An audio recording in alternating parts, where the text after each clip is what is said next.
A very happy Easter to you all under the sound of my voice as we commemorate the resurrection of Jesus Christ, even though it took place more than 2,000 years ago. Let us continually remain sober. Let's have sober reflection, and God's name be glorified in our lives, and always appreciate His Christ's finished work at Calvary for you and I. All right, so today I will be reading as usual from UCB, United Christian Broadcasters Daily Devotional in audio version. Today's topic is God knows what is good for us, part 1. God knows what is good for us, part 1. It was the Father's good pleasure to reconcile all things to Himself through the cross. Colossians chapter 1, verse 19 to 20 from NASB version.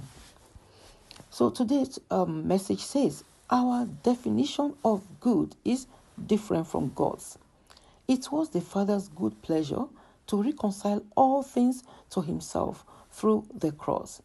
Caroline Arendts writes, during a jubilant Easter service, our pastor said something that stopped me in my mental tracks.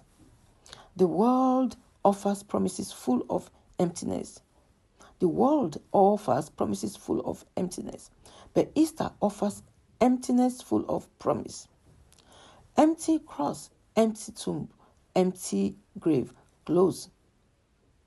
Empty grave close, all full of promise. If I were writing the Easter story, I don't think I would choose emptiness as my symbolic gesture. But then I also wouldn't be talking about strength being made perfect in weakness. 2 Corinthians 12:9. Foolish things confounding the wise. 1 Corinthians 1:27. The meek inheriting the earth.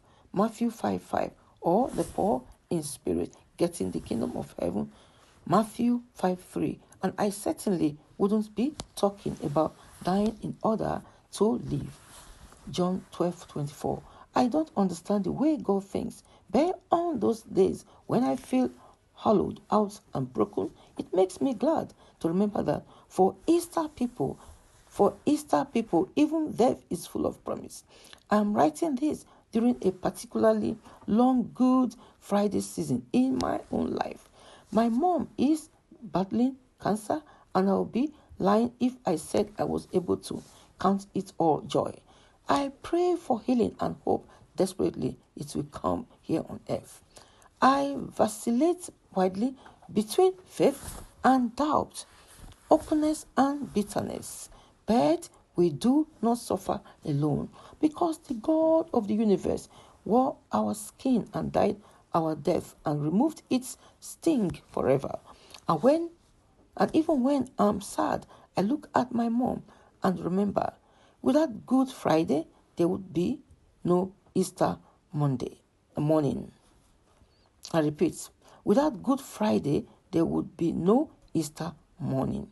So I pray through the night and I wait for the resurrection.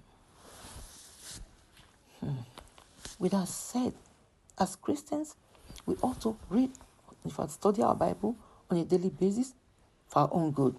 So today's reading is from the book of Leviticus chapter 20. Leviticus chapter 20, Psalm 110, Isaiah chapter 59, and lastly, the book of Acts of the Apostles chapter 20.